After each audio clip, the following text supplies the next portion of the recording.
ഞങ്ങളുടെ ഈ super woman 369 ചാനലിലേക്ക് എല്ലാവർക്കും സ്വാഗതം. ഞാനിന്ന് ഈ വീഡിയോയിൽ കാണിക്കുന്നത് കേരള സ്റ്റൈൽ മാമ്പഴ പുളിശ്ശേരിയാണ്.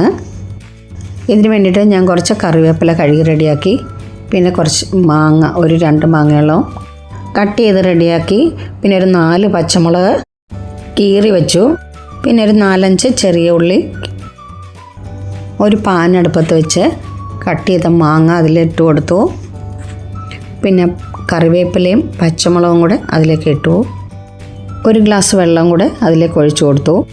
ഇതിലേക്ക് 1 ടീസ്പൂൺ മുളക് പൊടി ചേർത്തു, 1 ടീസ്പൂൺ മഞ്ഞൾപ്പൊടിയും കൂടെ ചേർത്തു, പിന്നെ സ്വാദിന് ആവശ്യമായ ഉപ്പ് ചേർക്കാം.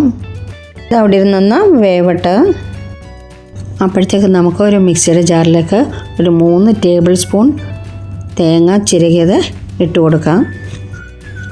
അതിൻ്റെ കൂടെ തന്നെ അല്പം കറിവേപ്പില, ഒരു 4-5 കറിവേപ്പിലയും കൂടെ ഇട്ടു, ഒരു 3 ചെറിയ ഉള്ളി, ഒരു വലിയ ഉള്ളിയാണ് അതുകൊണ്ടാണ് 3 എടുത്തത്, 3-4 ചേർത്ത് കൊടുക്കാം. 1 ടീസ്പൂൺ ജീരകം ചേർത്തു. അതിലേക്കൊരു 2 ടേബിൾ സ്പൂണോളം വെള്ളം ഒഴിച്ചു കൊടുത്തു. എന്നിട്ടിതൊന്ന് നന്നായിട്ട് അരച്ചെടുക്കണം. ഒന്ന് നല്ല സ്മൂത്തായിട്ട്, നല്ല മഷി പോലെ ഒന്നും വരത്തില്ല, അതുപോലെ ഒന്ന് അരച്ചെടുക്കുകയാണ്. നമ്മുടെ മാങ്ങ നല്ലപോലെ വെന്ത് ഉടച്ചിട്ടുണ്ട്. ഇനി ഒന്നുകൂടെ ഒന്ന് ഉടച്ചിട്ട് അതിലേക്ക് നന്നായിട്ട് അരച്ചെടുത്ത നമ്മുടെ തേങ്ങ കൂട്ട് ചേർത്ത് കൊടുക്കാം. മിക്സി കഴുകിയ വെള്ളം കൂടെ അതിലേക്ക് ഒഴിച്ചു കൊടുക്കുക.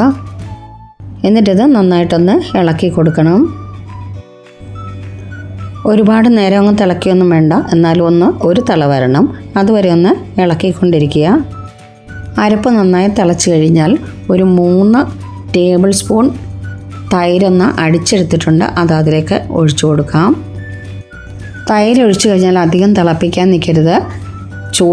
ചൂട് തന്നെ ഒരുപാടാവേണ്ട ആവശ്യമില്ല, നമുക്ക് അടുപ്പിൽ നിന്നത് വാങ്ങാം. ഇനി ഇതിനൊന്ന് താളിച്ചെടുക്കണം.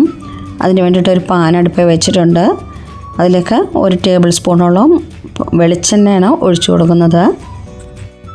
എണ്ണ ചൂടായി കഴിയുമ്പോൾ 1 ടീസ്പൂൺ കടുക് ഇട്ട് കൊടുക്കുക. അതൊന്ന് പൊട്ടുമ്പോഴത്തേക്ക് നമുക്കതിലേക്ക് 1 ടീസ്പൂൺ ജീരകം കൂടെ ഇട്ട് കൊടുക്കാം. അതിൻ്റെ കൂടെ 2 വറ്റൽമുളക് മുറിച്ച് ഇട്ട് കൊടുത്തു. പിന്നെ അതിലേക്ക് ഒരു 4-5 കറിവേപ്പില ഇട്ടു. പിന്നെ 2 ചെറിയ ഉള്ളി അരിഞ്ഞതും ഇട്ട് കൊടുത്തു. എന്നിട്ട് ഇതെല്ലാം കൂടി ഇനി നന്നായിട്ടൊന്ന് മൂത്ത് കിട്ടണം, ഒന്ന് ഇളക്കി കൊടുക്കുക. പെട്ടെന്ന് തന്നെ അത് മൂത്ത് കിട്ടും. ഇപ്പോഴിതെല്ലാം നന്നായിട്ട് മൂത്ത് കഴിഞ്ഞാൽ അതിലേക്ക് 1 ടീസ്പൂൺ ഉലുവാപ്പൊടിയും കൂടെ ഇട്ടിട്ടുണ്ട്.